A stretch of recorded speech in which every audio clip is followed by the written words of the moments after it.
Hey guys, my name is Nora Franch, and welcome to the podcast Grateful Blessed Mess, daily reflections for those in the 12 steps. I am a fellow 12-stepper and certified mindset coach, and I am here to introduce you to the value of mindset coaching in your 12-step journey. So if you feel like you are stuck in the steps, if you're slipping and sliding with your abstinence, mindset coaching may help you as it did me, and you can find me at CatholicMindsetCoaching.com.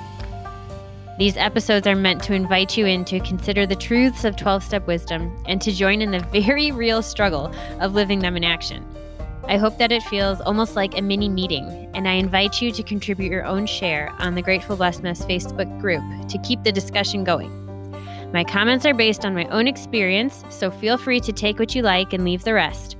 But my hope is to encourage you on your own daily 12-step journey. As they say, you cannot stay clean on yesterday's shower. So without further ado, let's begin.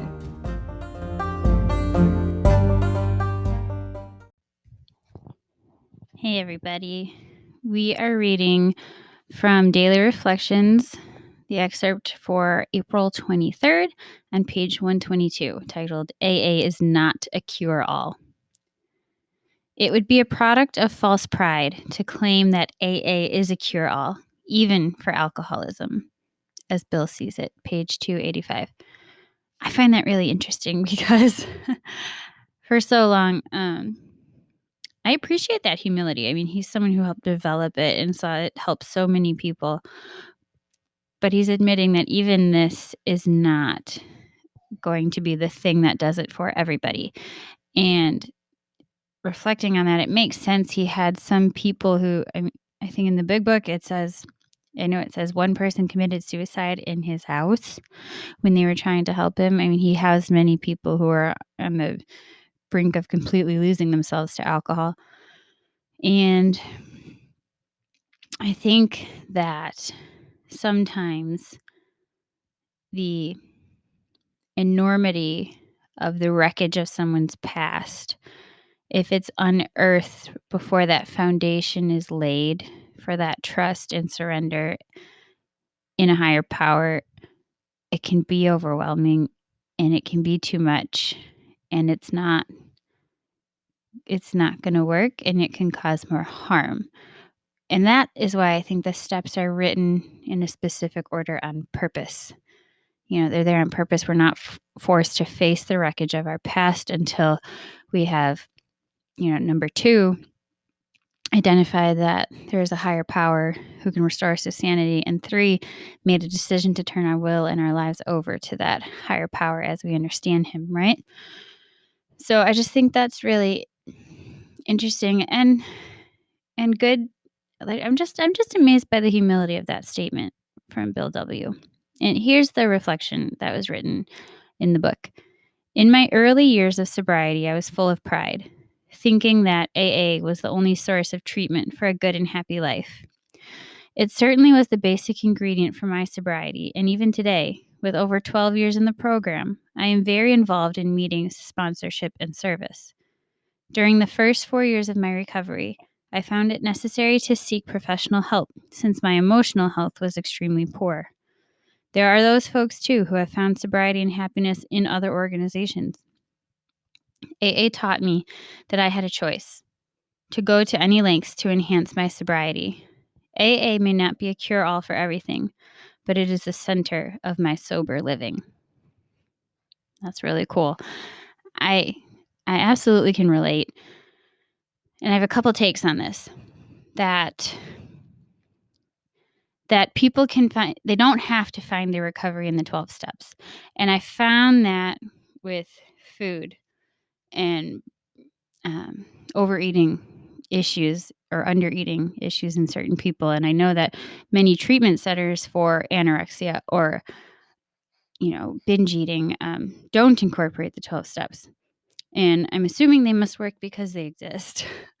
I can't speak to that, but I know people who have lost weight or say they found freedom from food or healthiness in their relationship with food from other sources. And so I know that it's possible there. I think there's something, and I'm biased because I'm a 12-stepper, But I don't know if there's anything quite as rigorous in terms of surrendering yourself where you are not the answer. And I think there's something really important to that. And I don't know if it's that people who find the solution elsewhere perhaps aren't as far gone as others, or that there are other things that speak to the human person. That's why there are so many options out there. But I don't know, and I can't say, because I have not done these other things other than diets and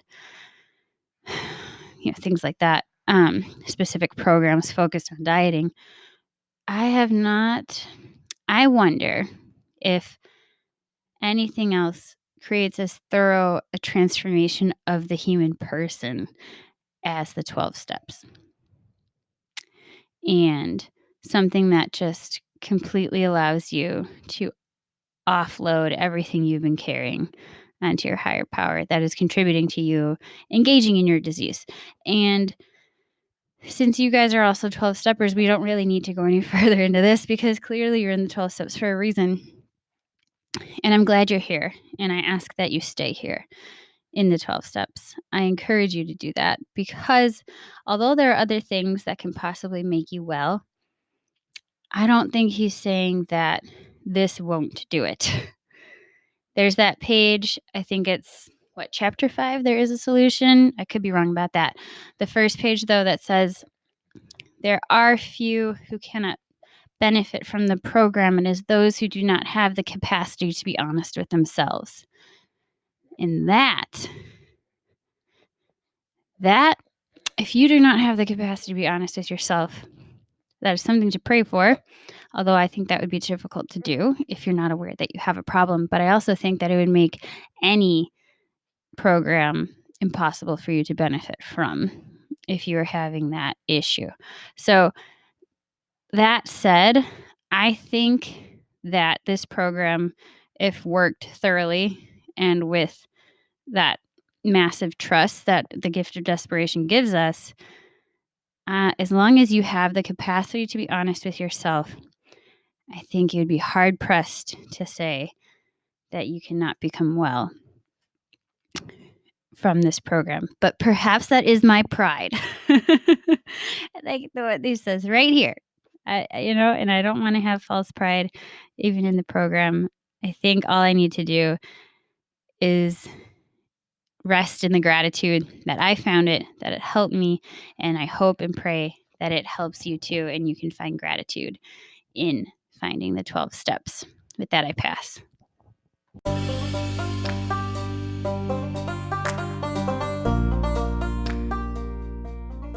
Thank you so much for listening to today's episode. If you feel that mindset coaching could help you on your 12-step journey, please feel free to reach out and find me at catholicmindsetcoaching.com. But more than that, it's important to me to give listeners like yourself a place where you do not need to feel alone on your 12-step journey. And for that reason, I've created a Facebook group. It's called Grateful Blessed Mess.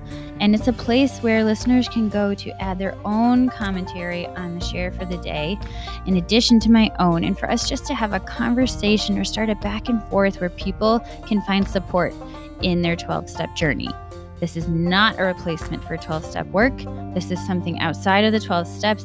It is simply something that has a heart for the 12 steps and those who are in it. And so, welcome. If you are here, chances are you may also be a bit of a mess. And I hope that you can learn to find some gratitude in the blessings that have come from your messes.